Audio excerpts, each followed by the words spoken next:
Hey everybody, welcome back to the Matt Report. As always, your host Matt, and you are smack dab in the middle or thereabouts, maybe closer to the end at this point of the web design and web redesign series or story arc, as it's known in the Matt Report podcast, covering everything from planning a web project, launching a web project. What is the budget that people should be thinking of as a client, right? If I've got some cash together, what is it going to take for me to relaunch my brand, and why am I doing this? And then talking to the service providers of budgets from that $5,000 to $50,000 range, and what goes on behind the scenes from the service side. So I hope you're enjoying that.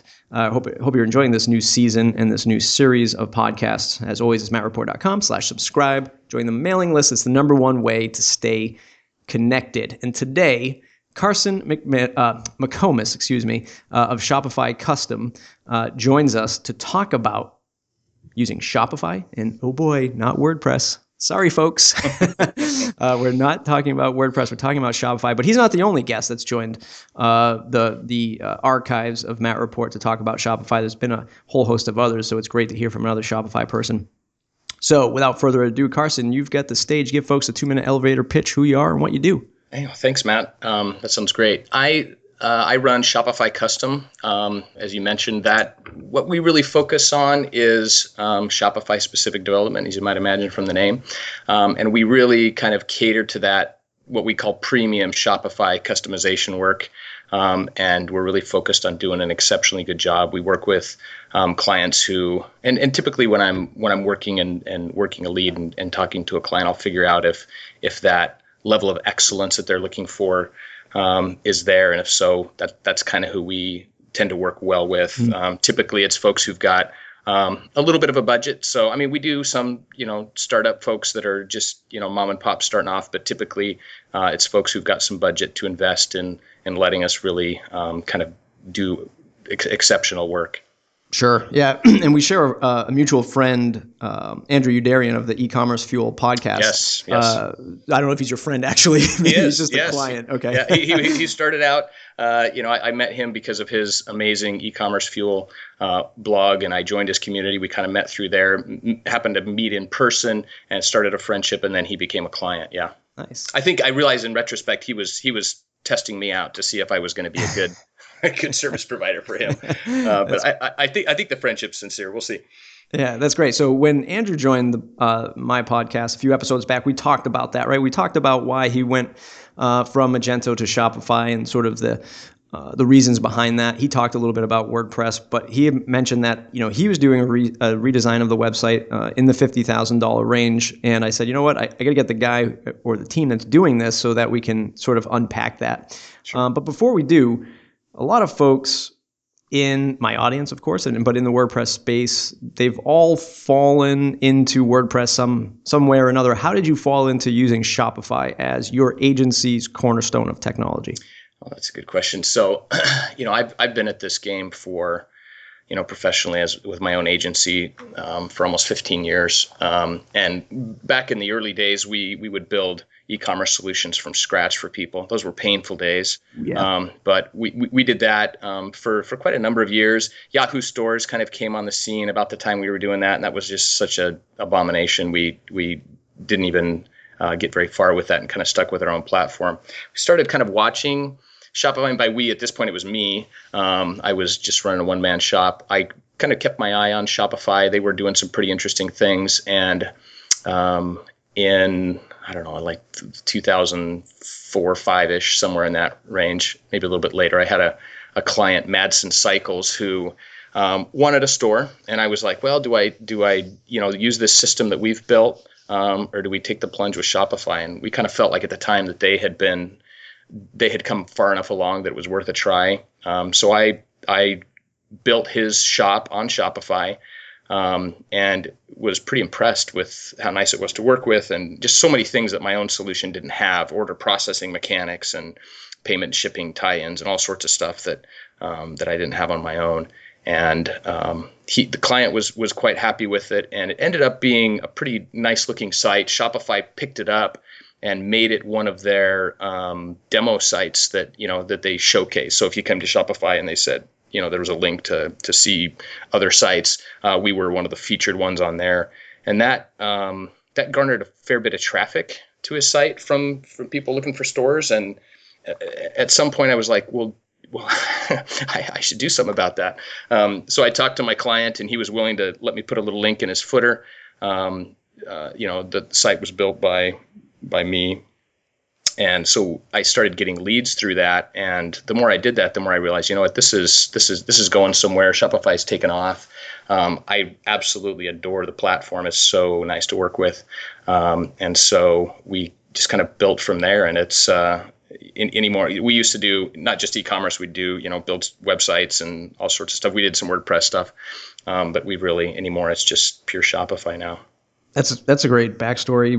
I don't want to turn this into a WordPress versus Shopify Sure. podcast, but I do want to definitely talk about some of the differences and why you've chosen Shopify. One of the things you just said right there, being able to build a site and launch it on the Shopify platform, and then Shopify sort of feature you, much like the App Store, of thing, like you featured app or app of the month, whatever they call it. That's amazing, right? That's amazing for a service provider, for a consultant to be able to get that kind of exposure, right? Because it brings in much more business. That's something that's certainly it was non-existent in the WordPress world. Yeah, it was I don't want to call it a lucky break, but it was a lucky break. It was pretty fortunate Sure.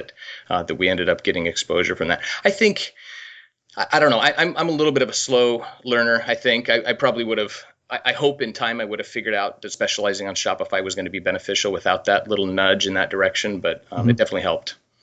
One of the things that I know one of the reasons why I use WordPress for my agencies, of course, it's the same thing that everybody says, right? Plugins, the community, the open source nature of WordPress. But for me, aside from those benefits, one of the things that would not scare me, but something that would have to make me just at least pause for a moment. And we actually did, I shouldn't say, like we did we did 2 Shopify projects, like when we first started, and we opened up our agency probably about, I think 8 years ago at this point. And the only thing I would give me pause is it's a platform that I'm building on, and I don't have control over that.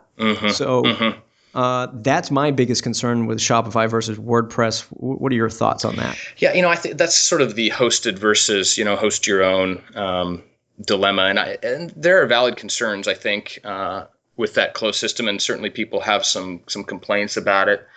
I mean, my thought is, Shopify has kind of, I don't know, in the early days before software as a service was, very, very common, I think there was more anxiety about it. I think if I had a client who had concerns about that or a lead, I would sort of unpack what those concerns were. Like why, what are the specific concerns about being on a quote unquote closed platform? The only ones I can really think of are, them keeping your data, which they don't. You can get your data out anytime you want. And then the other one might be just a lack of flexibility from a development standpoint. So really, Shopify has their system is open enough and gotten more and more so over time that there are very few things that we can't do with Shopify. Right. So I feel like both of those limitations are, they're there, but they're offset by, the concerns of, hosting and upgrading and security concerns and PCI compliance and all the stuff that you would have to kind of worry about on your own if you're hosting your own solution. So the scale tends to, for me anyway, it tips toward going ahead and enjoying the benefits of the hosted solution, even with the downsides. Yeah. I get into this conversation a lot with my marketing friends, especially my marketing friends who just live and die by Squarespace. And Squarespace, for anybody who doesn't know, who's listening, is another hosted solution for building out websites or brochureware sites or blogs, that kind of thing. I think they're just getting into e-commerce now. Yeah, they are. But for me, it always comes back to, especially for my marketing friends, there are things in SEO. If you're trying to rank or you're trying to do web marketing or you're doing conversions and funneling and all that fun stuff, there is going to come a time where you're going to need control over the template of a page. You're doing a special promo for a landing page, or you're trying to measure something with, some outside service like a Mixpanel or, something else that you're going to measure your funnel with. And for SEO, page speed, control over the template, all those things are going to come into play. And eventually the marketer hits the wall where, oh man, I guess we should have just done this on WordPress to begin with because we would have had control over that stuff. Yeah, go ahead. Sorry, go ahead. I was going to say, do you find yourself running into that situation? And maybe do you have customers that run the shop on Shopify, but maybe the blog or the marketing side of the site on WordPress?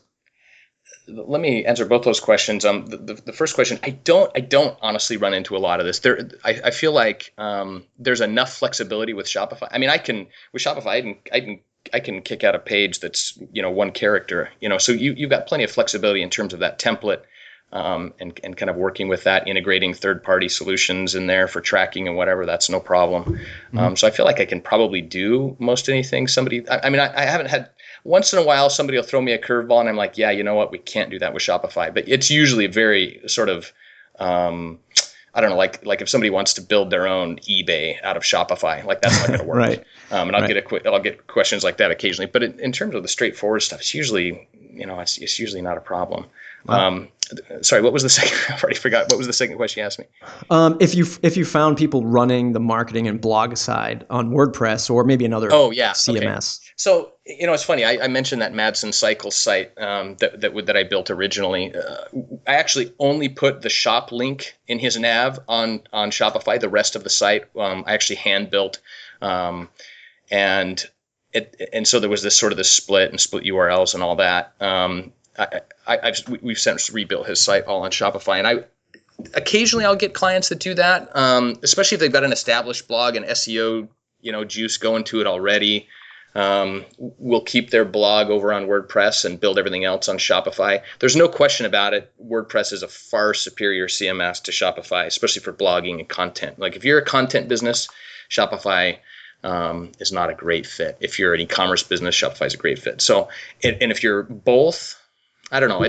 I would probably talk through what you need from WordPress and see if we can do it on Shopify. And if not, then we might split and do a WordPress piece. But the downside there, of course, is that you're splitting PageRank across two URLs, and right. There's some downsides there too. So we kind of usually weigh those out. Anymore, I used to do more split sites than I do.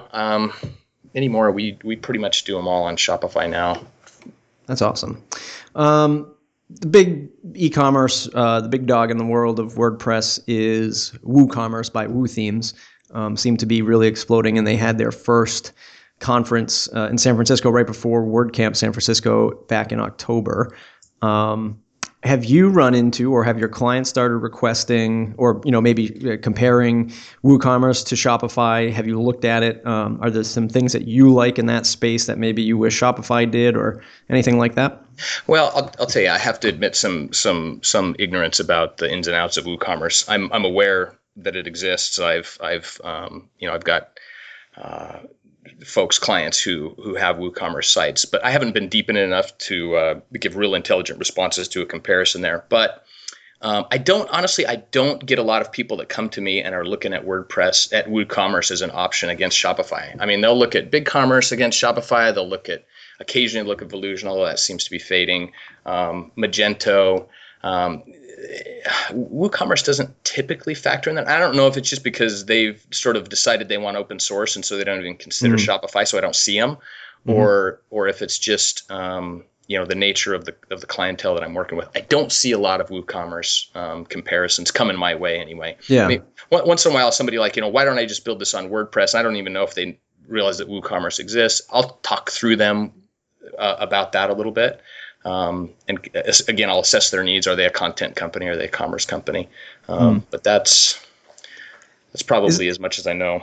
Sure. Is there a larger player in the maybe either hosted e-commerce world or self-hosted e-commerce world that maybe folks might not be privy to? Like I'm pretty sure like Magento has a commercial offering, right? Yeah, although those are all shutting down. Are they? Yeah, they had Magento to Go, which was a competitor to Shopify. which they've since shut down, or it's imminently shutting down. I'll just look it up here real quick. I think it's gone on February 1st. Yeah, so it'll be gone in a few days. Wow. That'll be done. There are, I think the serious contender against Shopify, I would say, is probably BigCommerce. Again, I personally don't think it favors. I don't think it compares super well to Shopify, but it's certainly an acceptable platform, and lots of people build good stuff on there. There's AmeriCommerce. There are a few others that are out there, but Shopify, I would say, has probably got the most market share and the most visibility right now. Sure. One of the main points of this conversation is talking about sort of these larger projects, right? And when I talked to Andrew from E-commerce Fuel, he mentioned that there was the $50,000 budget, and we're going to get to that soon. But as somebody who's been in this for quite some time, bring us down the path of, and we use the word tolerable in the pre-show, bring us down the path of a tolerable budget for where you're at today. And we talked, you're trying to get, and your sweet spot is that $30,000 to $50,000 project. We're going to talk about what that means to you. But, from the time that you started 15 years ago, you're still doing $5,000 to $10,000 projects today. What does that look like? And how do you say, I will take this on, $5,000 customer, but here are the expectations from me. So how do you set that stage? Yeah, it's interesting. So if I were to divide up the leads, and I've actually sort of tightened my funnel a little bit so that I don't get a lot of the sort of $1,000 to $3,000 project inquiries, even $1,000 to $5,000. I get a few of those, but not a ton anymore. Is there one thing can you just unpack that a little bit more? Sure. Like, how did you tighten that funnel up? What does that mean? So there's two things. So I get leads from two primary locations. One is I'm listed in the Shopify experts directory. And I've been in there. I was one of the very first ones in there. And so I get pretty good leads from there. In there, I put that my minimum budget is $10,000. So that tends to, that has tightened the funnel on that end. And then folks that'll come to my site, typically from referrals or, press exposure or something else. And when they come to my site, it doesn't take long to hunt and find my rates. And in there, sure, I say that my rates are between 10 and 50,000. So for the most part, that tightens my funnel up. I'll still get folks that'll get referred to me and not hit my site. And so they'll come to me, and I've kind of got to figure out where their budget is and see if we can help them within that budget. I think for the most part, so there's kind of the mom and pop startup just getting going folks, and the market's got lots and lots of those. We all know them. They tend to be, my heart goes out to them. I love them, and I think they're great. They tend to be a little bit more challenging to work with as a client, especially for the kind of stuff we do. We've kind of got a pretty developed system and process for kind of hitting higher end work, and they don't tend to fit very well in that niche. And so I'll typically, in the process of talking to them, I'll kind of figure out, if $1,000 is a big stressor for them, probably not a great fit. Not because we can't help them for that, but because they're going to be so sensitive about it. I'll put as much energy into making them happy at $3,000 as I would somebody at $15,000 or $20,000. So right. It just doesn't make sense for me to do that. Yeah. Is it that internal process of like discovery and scoping and layout? Exactly. Yeah. Okay. Exactly. So we'll go through all of that stuff. And honestly, we can't afford to do a ton of that. We just don't have the budget to do a ton of it. So, right, either the result is kind of inferior, or they're frustrated that they didn't get better care. So it usually it's not a great fit from that perspective. I think kind of at the, we probably start realistically, if somebody doesn't have about $5,000 to spend, probably not a great fit. And in the $5,000 to $10,000 range, I think if I could compare it to the WordPress world, we're probably going to find a theme, and work from a theme as a starting point. That gives us a head start in terms of development time, and kind of morph and evolve a theme to match what they're looking for, and maybe focus more on their marketing goals and doing things for them that help them reach those marketing goals instead of, a ground up build from a development design perspective.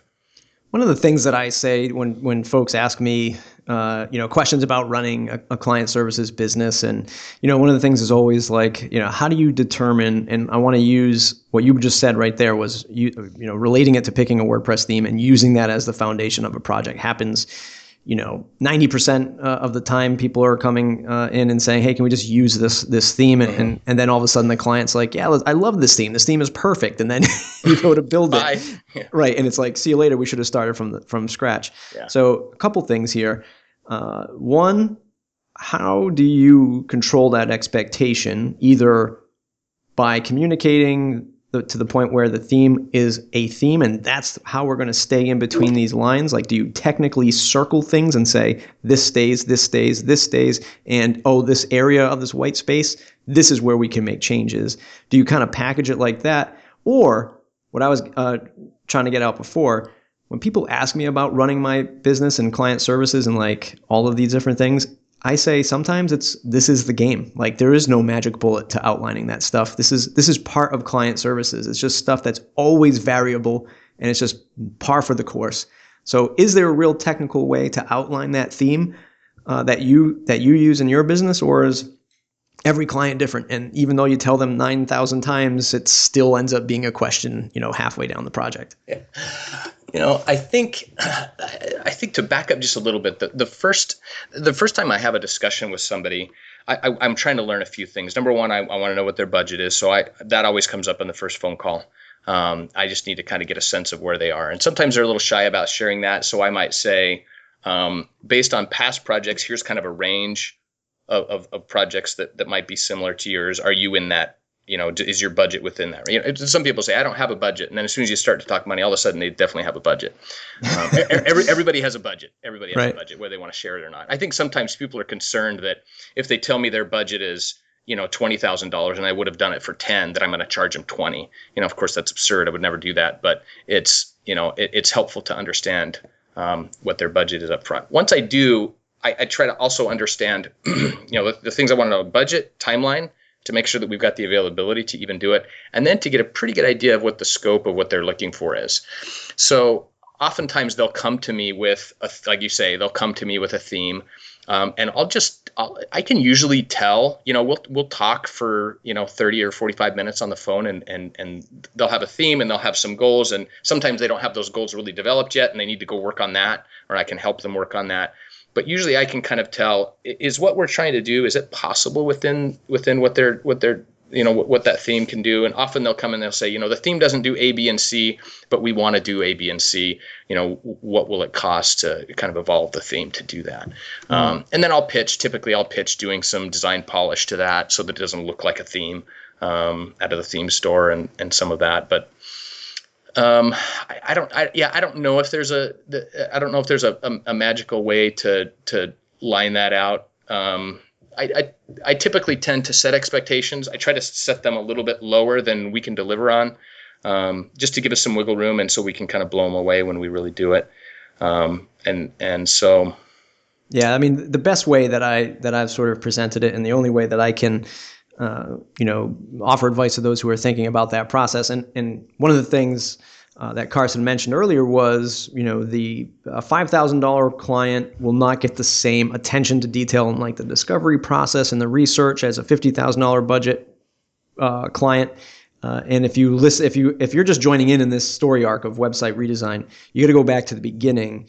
And I'll certainly link it up in this post. You got to go back to the beginning and listen to my series of discovery calls with Angie Meeker, right? That kicked off this whole segment of doing a proper discovery, outlining goals, outlining the project goals, defining the customer and all that fun stuff. So definitely check that out.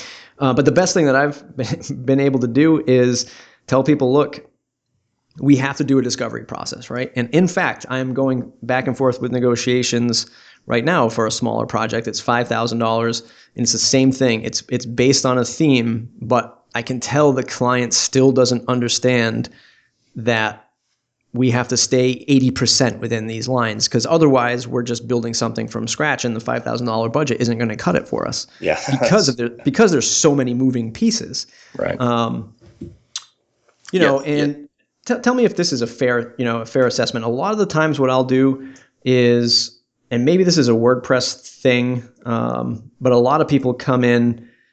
Maybe they've had a site already. This is the person who already has a website, right? This isn't like a brand new thing. Like they're not discovering what Facebook is. Right. they have a website already, but typically they've dealt with a freelancer in the past.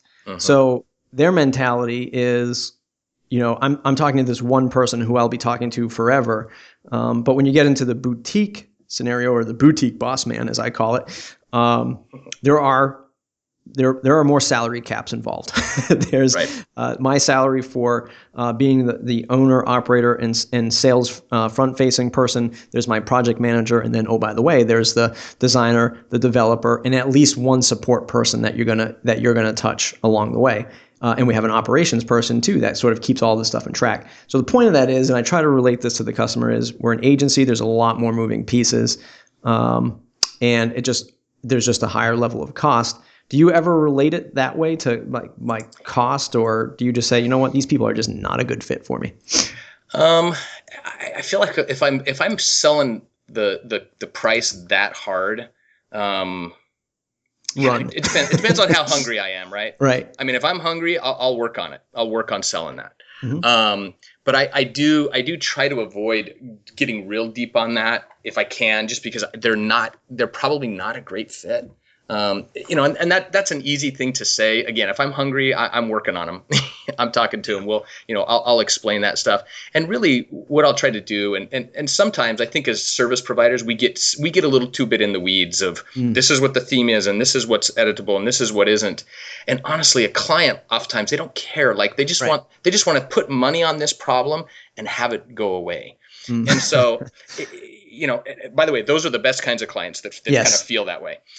So if I can kind of get them to that stage and just let them, exude the confidence that we have, that we can solve their problems, get to the root of their problems. What are you really trying to accomplish here? If they're trying to micromanage the font size and the color of the links and all that kind of stuff, I mean, that's going to be a little bit tough. If they've got goals and I can get them there, I can talk about the goals with them. Like, why are you doing a redesign? What is not working about your other site? What are you trying to accomplish with your new site?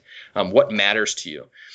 If I can evolve the discussion to those factors, at that point, we're not talking about, honestly, they don't care that it's a theme. They care about that we're solving for their problems. If I can evolve the discussion to that, it tends to go better. And if they're receptive to that, then I think we're going somewhere. Yeah, absolutely. If they can never get receptive to that, like they essentially want to build it themselves, they want us to be, puppets for them to kind of build their site. That's just, again, we provide too much value to do that. It's hiring us at a high rate to do something that they could get somebody on Odesk to do hourly if they're going to micromanage at that level. So yeah, absolutely. And honestly, that's one of the ways, again, there's nothing wrong with being the consultant or the solopreneur. And there's nothing wrong. I'm so glad you said it. And I think, I don't know what number this show is going to be, but it's going to be like 115 or something like that episode number. But in 115 episodes, you are the first person to finally say, if I'm hungry enough, I'll take it. And it's such a cold, hard reality in the client services world because it's all cash flow driven and seasons come and go. Sometimes, you're booked out 90 days, 120 days. Other times you're not, and you need to pull in work. That's right. That's the reality of it for sure. Yep. Yeah. Yep. I am so glad you brought that up. And then like what I was going to get to was if a client does approach us and there's like absolutely, because we sell WordPress themes, right? From $39 to $59 and they'll buy the theme and then they'll expect us to like go in and customize the entire thing for them for the $50. And we'll give them, we have a couple package things that we offer up that will say, hey, look, it's, $1,500 and we'll do this. And it's just like real quick, dirty, like bullet point list. We install all of our plugins. We move it to their hosting environment. We do all the optimization, all that fun stuff. 9 times out of 10, those folks are like, oh my God, I could never pay $1,500, which is fine. And then we just direct them to like the jobs board on WordPress, right? Yeah. And then I've had people come back and say, I went and I hired somebody and it was awful. It was an awful experience. They didn't listen to me. They didn't speak English, and nothing got done. And they took $200 from me, and it never got finished. Can we talk about this? Yeah. All right, so let's get into the larger. Can I mention one more little thing on there in sure. terms of? So I think sometimes if I just hired a guy a little while ago, and as he was kind of getting acclimated to our culture and what we do, he said, you know what, you guys are really interesting. You guys really care about what you're doing. And I said, you know what, that's a very astute observation, because that is exactly the culture we have. We care. Right. If there are people in your, I'm assuming your audience, I hope they all care. But the difference between somebody who cares and somebody who's just trying to, again, I don't want to disparage folks that are just starting out or whatever. But if you care, if you really you're exceptional. You are exceptional, and you can charge a little bit more for that. You need to charge a little bit more for that. You can't care for $200. You just can't. It's impossible. You've got to, you've got to pay the bills. So you do need to get the budget up to where you can match how much you care to what they need. And if you can find that fit, and really that's what the price negotiation is about, is trying to find, can I do as much as you need me to do and really care about it at the budget you're presenting? If not, then we need to scale back, what you want us to do, or we need to increase the budget. Yeah, absolutely. I mean, it's a home run with that statement. The way that we introduce that to our clients early on in the project, especially when somebody just emails us and gives us that typical 10 bullet point outline of their project, and they're like, okay, how much does this cost? Right. I'll respond with our belief doc, with the welcome email. Here's our portfolio, here's our price range, and oh, by the way, attached is our belief document that explains to you who we are and how we expect to work together, because we're not always going to be a good fit. And the document actually starts off with a quote: "Let's go far together." And it's very much that's what we want to do. We don't want to just be the one-off shop and we build something for you and then see you later. We definitely want to be there for you to grow, and bring your stuff to the next level. So definitely some good takeaways there. Yeah, that's a good idea. I like that idea. I might steal that. Perfect. Hey, go for it. I'll actually email you the belief document when we're done. Yeah, love to see it. So you can take a look at it. From a 50,000 foot view, no pun intended, what does the $50,000 project look like? The differences of that $50,000 project to the $5,000 project. Do you have some ironed out system or outline you go through every single time that says, here's the introductory, here's the discovery, here's the wireframing? What are the major differences in these projects besides more pages to design? Well, I can tell you, it's very easy to tell the difference. And this is one of the reasons that I love e-commerce, by the way. The difference between those two projects are, one of them's making money and the other one's probably not yet. Or if they are, they're not making very much. So, the $50,000 project, they've got revenue. They're successful, they're moving forward, and they're going to be easy to work with because they're running their business. They've probably got pretty good ideas about what they want, and their needs are much more evolved than somebody who's just posting a flyer out and hoping that they can get something. We're not building MVPs, right. Minimum viable product from Lean Startup. We're not building MVPs. We're building the next stage of their business to really help them, and what we build will pay for itself in short order. So that's how you can kind of tell the difference between the projects. I love I'll tell you, if somebody comes to me and I can tell that they're making money and they're a successful business, that they're growing, and they want me to do a $5,000 project, obviously the scope needs to match. Even if they want me to do a $3,000 project, I'm going to engage with them because this is a company who's growing. This is a company who has revenue, and for them, it's not a big deal to spend that money. Those are definitely, that's the sweet spot. We all want to work for them. That's definitely where we all want to be. But as you talk to a lead, you can kind of tell which side they're on.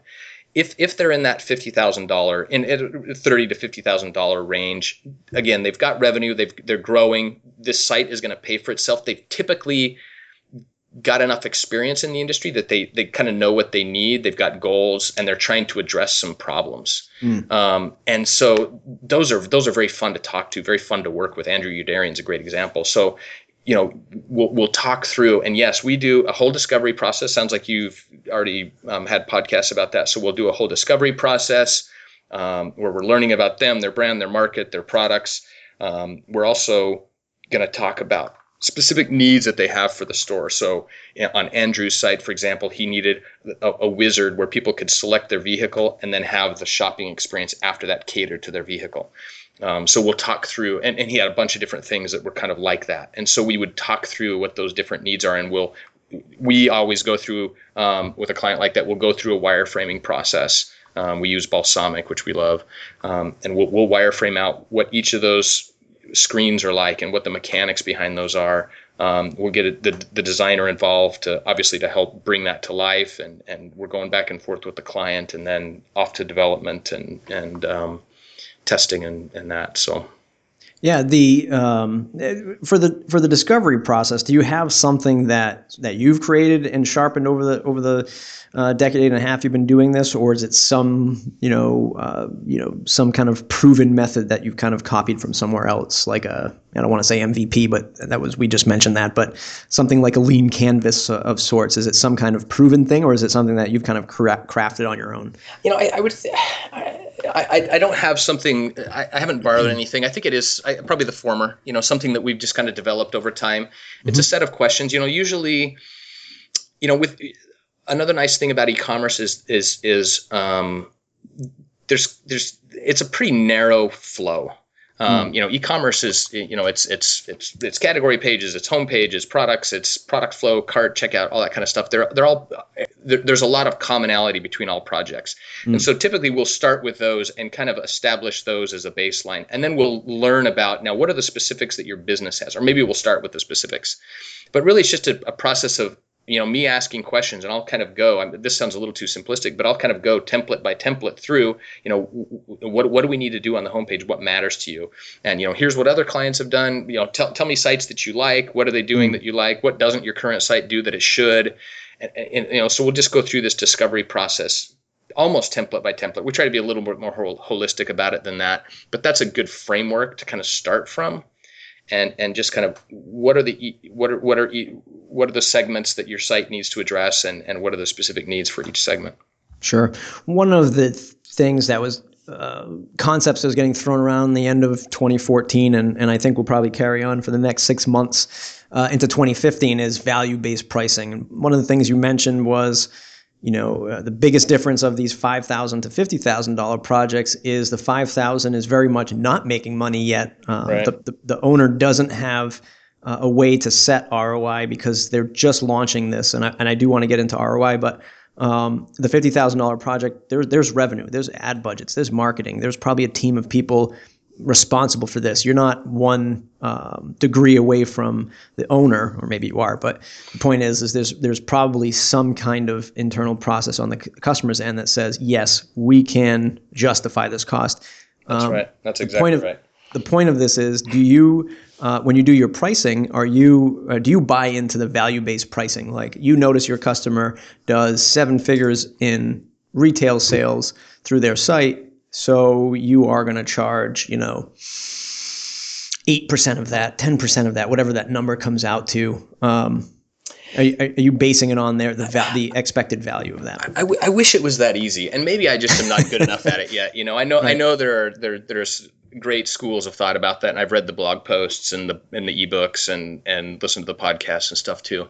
I would almost say that budget is kind of value based. I mean, ultimately on my side, I'm looking at cash flow, I'm looking at books, I'm looking at time. Sure. I've kind of got, we've got to make about this much in a month to cover costs, and anything we can get above that give us a little bit of a war chest to draw from to do some internal stuff, or to have a little cushion or whatever. So I'm definitely kind of considering all of those things in there. I'm also talking to the client about budget. I'm kind of getting a sense from them on what they're ready to spend on this. Once in a while, I'll have a client come to me and say, my budget's $15,000. I'll say, we can't even touch it for probably less than 30. And then they've kind of got to chew on that and decide that might break the deal or it won't, or whatever. But, I'd love to say that value-based pricing, I've got that sales flow nailed. I don't know if I do. I mean, if I have a client right now who's definitely a many multi-million-dollar company. They're a big company. And I'd love to come in and say, look, this website's going to be, $200,000, which for them would probably be doable, but I wouldn't get the sale because they're talking to others, they're Exactly. talking to other providers, and the other providers are going to say, look, I can do it for 25, Exactly. and so I also have to, I'm competing with those folks. And so I can't be, if I was the only person anybody ever talked to, I could maybe value price, but I try to value price. Again, I try to, like I mentioned earlier, I try to have the discussions about what we provide oriented toward their goals. And one of those goals obviously is ROI. And so we'll talk about that. But at the end of the day, you're kind of, even if it's an apples to oranges comparison in the marketplace and they don't realize that, I've got to make the case that I'm an orange, that I'm better than an apple, and why I might justify that cost. But I can't be, 20x the apple, or they'll just go with the apple.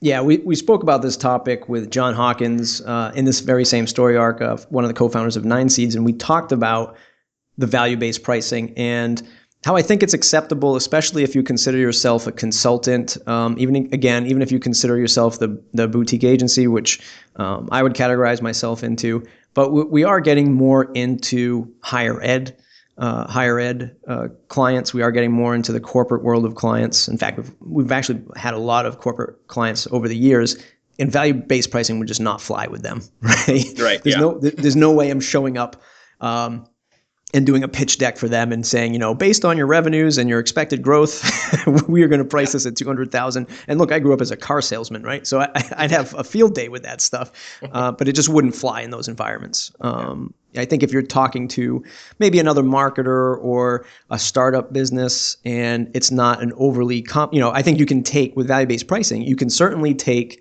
a customer's expected budget of $1,500 and turn that into $5,000, right? Mm-hmm. And there's nothing wrong with that because, like you said, you're providing $5,000 worth of value, and you should be pricing it at that. That's right. Yeah. But I think in those more competitive spaces, it's a lot more difficult, right? Yeah. Which probably changes. It probably changes down the spectrum when you become an ad agency, or if you plan on becoming an ad agency or start getting into that, because you're competing with like creative and other ad agencies. So now you want to hire the best person no matter what the cost. Right. So it probably changes eventually. Yeah. Once in a while, I'll get that dream lead that says, look, this will cost whatever it costs. We've just got to have this happen. Yeah. And those are great to work with. And, they might be in a hurry and they might trust you. I'll tell you, I don't want to gloss over that trust thing, because I think that is a big factor in being able to charge more money. So, if somebody's going to risk, even for a big company, take this client I just mentioned a minute ago, who are a multi-million-dollar company. I'm working with somebody that's, not in ownership. They're somebody down the line on the org chart, and great guy to work with. He's the marketing guy. But he can't risk $30,000 of company money and have it fizzle and keep his job. Right. This has got to work for him. And so I think in order to get to that, what's worked for us to get to the point where we can charge more is obviously building a portfolio, building trust. We've got, when I work with a lead that I want to close and I can tell they're going to be a good lead, I actually have a 3-page document of references that I send them. Once in a while, sometimes just sending that, the client will be like, okay, they're good to go. And if not, it's funny. Just last month, I had somebody go through and email every single person on that reference list, which was hilarious. That was awesome because every one of them gave me a glowing review and it helped. But I think building credibility with a good, solid portfolio, have a decent website that shows your portfolio, that shows the kind of work that you do. People, if they're going to invest that much money, even if they're a multi-million-dollar company, they've got to be confident that you're going to be able to deliver for them. And so that's really primary sales job number one, is to give them the confidence that their investment in us is either not going to make them lose their job or look bad, but at a minimum, that they're going to get it back, that the result is going to be exactly what we said it would be. Yeah, that's great stuff. There's especially in the picture that you painted about, dealing with somebody down the org chart that can't lose their job on this investment. There's also within that, as a piece of advice for folks listening, I'm very much into, opportunity cost too. So I'm negotiating right now, and I think we're going to be signing a contract with a very large client that could, could probably throw like $500,000 at us without even blinking. Those are good ones. Nice. Yeah, right. But this is not for, but not for that price, right? It's actually for a $2,000 project. Yeah. With the understanding of I've got everything mapped out, and I know that I will take this on the chin, so to speak, because I know there's much more opportunity in there once we knock this project out of the park. That person trusts me. This person, same thing in the marketing department. I know that if we do a great job on this, there's going to be, a better reward long term, right? And that's what I'm going for in that situation. I think that's really wise, and I'm prone to do the same thing anytime I have an opportunity. In fact, with Andrew Youderian is a good example. Mm-hmm. My first engagement with him was for $5,000. I was doing wireframing for him, just going through the discovery process. Mm-hmm. For the client, this bigger client that we've got right now that I mentioned, I initially did some consulting in the lead up to Black Friday to help them get their existing crummy site ready to go for Black Friday because, the other site was going to take forever. And that was just a couple $1,000. But again, it gave them experience with me. It built that trust. And a lot of times before people are ready to drop the big, dollars on a project, they need to gain that trust, like I mentioned. And you gave a perfect way to do that. Little starts, hey, let me do 15 hours for you. We'll work on this little problem right here. We'll kind of see how that goes, and if things go well, then we can talk about more. If you can see that they're a little nervous about it, I think that's great. That's great advice. Yeah, but heed this advice too. If a customer comes to you and says, "Hey, there's going to be plenty of gold at the end of this rainbow," that's when you say, "No." That's right. You're right. Dead on. Yeah, I'm going to stay clear away from that. Yeah, no, that happens a lot. We're going to grow, and when we do, you'll be. Let's move into the final chapter of this, the $50,000 project. Do you set any kind of, I know we never really want to promise anything, but do you set anything from the get-go about measuring ROI, be it an improved like Google Analytics funnel, or is it any projects that folks have said, wow, I am now 5% more revenue because of this? Have you run into anything like that? Do you set that expectation? I don't set that expectation because there's too many things that are out of my control. Sure. Product and customer service experience and all that. I have done engagements where we'll do, and I don't do this anymore, but in the past I would do engagements where we would do a marketing piece for them. And we'd do AdWords or we'd do social media marketing. In fact, we did that for Madsen Cycles for a year. So we'll do some of that, and at that, we'll work with them on ROI, and typically I would tie my compensation to ROI. But I don't do that a lot anymore. And honestly, anymore we're more building sites and solutions rather than sort of ongoing ROI focused stuff. And typically, honestly, a lot of times they've kind of got ROI in mind before they get to me, and I'll help talk that through with them. But yeah, I'm careful not to promise stuff, as you mentioned, because I don't know. Too much stuff out of my control. Yeah, absolutely. One of the things I notice, shifting gears a bit and just talking about your agency in general, maybe getting these good leads and finding the right customers. I noticed that you have the drip campaign pop up on your site. Mm-hmm. Is that something that's working out for you, building a way of onboarding customers? Is there any strategy behind that? Has this worked out for you? Your thoughts? It's you're identifying an area that I really want to do better about. One of my 2015 goals. In fact, I'm in the process of putting together a new drip campaign. No, this has been good. It's been helpful to sort of again build credibility. I've definitely had leads come from that. So just to back up, my drip campaigns related to SEO on Shopify. So I definitely get people who subscribe to that. They'll go back and forth with me a little bit over email, or they'll, if nothing else, again, it's free. I actually don't do a pitch in there. I probably should, but it's building a relationship, and then I've got that email list. We sell some stuff. We call them add-ons. They're not apps. They're one-off things that we build and install in their shop, and then they've got it.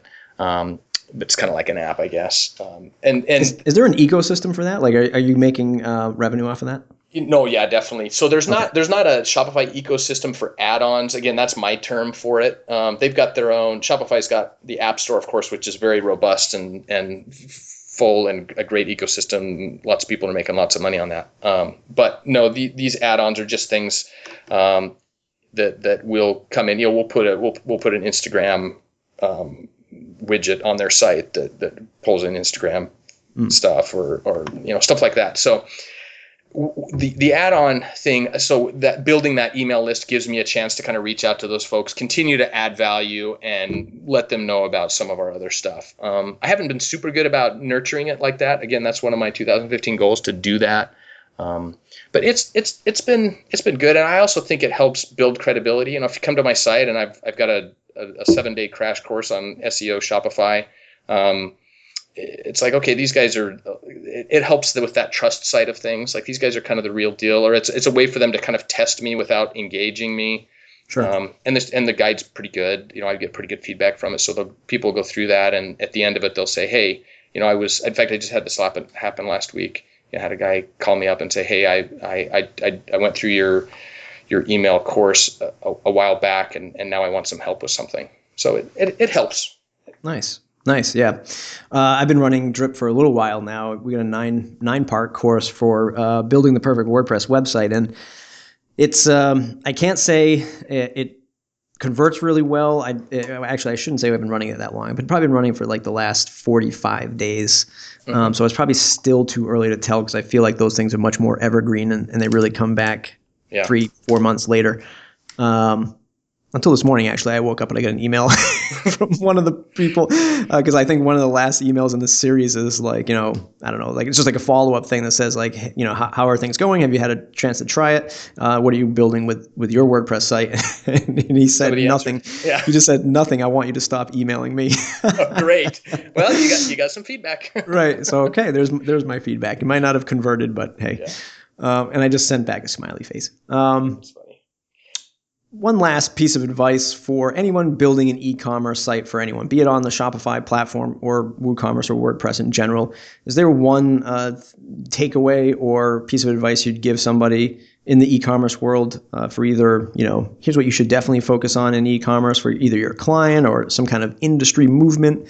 What one thing do you want to leave people with today? Yeah, I think the one thing I might leave people with as service providers is to remember that our clients don't care about 80% of what we care about. They're trying to accomplish a goal. They're trying to meet a business objective. I think sometimes we get a little wrapped up and excited about the technology behind it or the specifics of, WordPress versus Shopify or whatever. Again, clients don't care a ton about that. You'll get the occasional ones that have got a little bit of a technical background or something that might get into the weeds with you on that. But for the most part, I think it's just remember that we're providing solutions to problems. If we can focus on learning what those problems are, then we can cater our solution. I would almost excuse me, I would almost abstract the solution away from them just a little bit to make it more approachable for them. I think I've found that doing that kind of puts their mind at ease. It helps them trust you a little bit better. And they tend to be easier to work with because they're not in the weeds, sort of directing little technical things that don't matter. Absolutely. Carson McComas, where can folks find you on the web to say thanks? I'm on Twitter at Carson, Carson. That's an awesome Twitter name, by the way. Thank you. Yeah, thanks. I got in early. Yeah, you did. Got that on Instagram too, so it's pretty exciting. My lead developer got Scott when he signed up, so it's at Scott. Yeah, that's a good one. Yeah. That's crazy. Hey, this has been a great conversation. I can't thank you enough. Definitely some great perspective here. I hope everyone learned something. And go check out the site, shopifycustom.com. Sign up for that SEO campaign on Shopify. It's something that I'm actually interested in learning. Yeah, great. To see how you can do that on that platform. Shopify, I tell you, after this discussion, it's very interesting. And I think that people should keep it on their radars. Unless you're completely invested in WordPress, if you're still in that sort of consulting, freelance, or even boutique phase, and you are very agile, I'd give it a go, right? Why not? Everyone that I've spoken to so far has loved it and is really profiting off of it. So check them out as well, shopify.com. Everybody else, you know the drill, mattreport.com/subscribe. Join the mailing list, stay connected, and we will continue this series of web design shows. I think 2 more episodes after Carson, and one of them is going to be interviewing world-renowned designer Rafal Tamal of Studio Press and Studio Press themes. He's been designing for them for quite some time. They'll be talking to Pippin, who's actually Pippin Williamson, of his redesign of pippin'splugins.com, and he's very well known in the digital e-commerce world for easy digital download. So that's going to be an interesting chat. Everybody, till next time, we'll see you then.